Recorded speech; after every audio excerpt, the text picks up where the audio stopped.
ఎందుకు మిషన్స్ ఉండాలి, ఎందుకు టీబీసీసీ సువార్త వ్యాపకములో చురుకుగా ఉండాలంటే మనం మిషనరీలకు రుణపడి ఉన్నాం, ప్రజలకు రుణపడి ఉన్నాం, ప్రభువుకు రుణపడి ఉన్నాం కదా.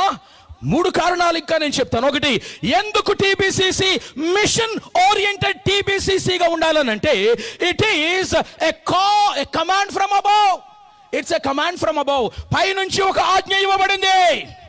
మీరు సర్వలోకమునకు వెళ్ళి సర్వ సృష్టికి సువార్తను ప్రకటించండి. ఇది ఆజ్ఞ. పైనుంచి ఆరోహణమైపోతున్న ప్రభువు క్రిందనున్న అపోస్తులకు మనకు ఇచ్చిన ఆజ్ఞ ఇది. ఈ ఆజ్ఞకు మనము బద్ధులం కావాలి, విధేయులం కావాలి.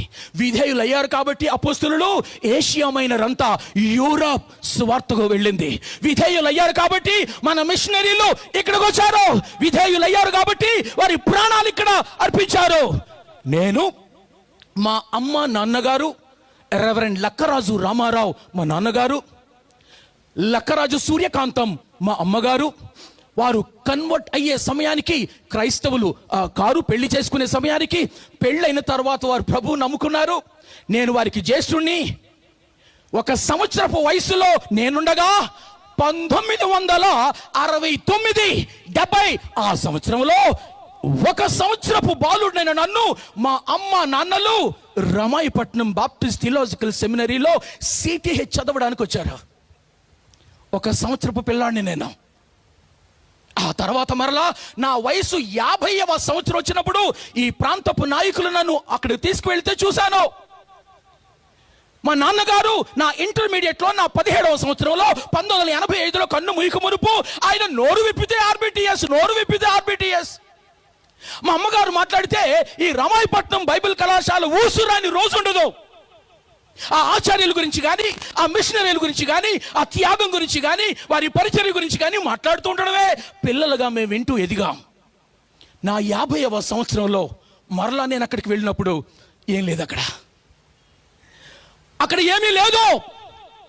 ఒక చోట నిలబడి ఏడ్చాను నేను. నాకేంటి సంబంధం ఆర్బిటిఎస్తో? నాకేం లేదు. కానీ నా తల్లి తండ్రి ఇక్కడ చదువుకున్నారు.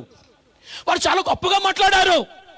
ఎకరాల పొలం ఉంది, తరగని విరిగిన ఆధ్యాత్మిక వారసత్వాలు విడిచి వెళ్ళారు. ఏమైంది ఈ కాలపు నాయకులకు? ఇది పరిస్థితి. అక్కడి నుంచి వాళ్ళు నన్ను సమాధుల దొడ్డికి తీసుకెళ్లారు. పిల్లారా, ఆ సమాధులు అంతా మిషనరీ సమాధులు. అవి మిషనరీలు ఇక్కడే చనిపోయారండి. వారి పిల్లలు కూడా అక్కడే చనిపోయారు. వారు పుట్టిన తారీఖు, వారు చనిపోయిన తారీఖు చూస్తే చాలా చిన్న వయసులోనే చనిపోయిన వారు ఉన్నారు. అక్కడ సమాధులు ఉన్నాయి. ఆ సమాధులను కాపాడుకునే దిక్కు కూడా లేదు ఆనాడు నేను చూసినప్పుడు. చాలా హృదయ వేదనకరమైన పరిస్థితి ప్రియులారా.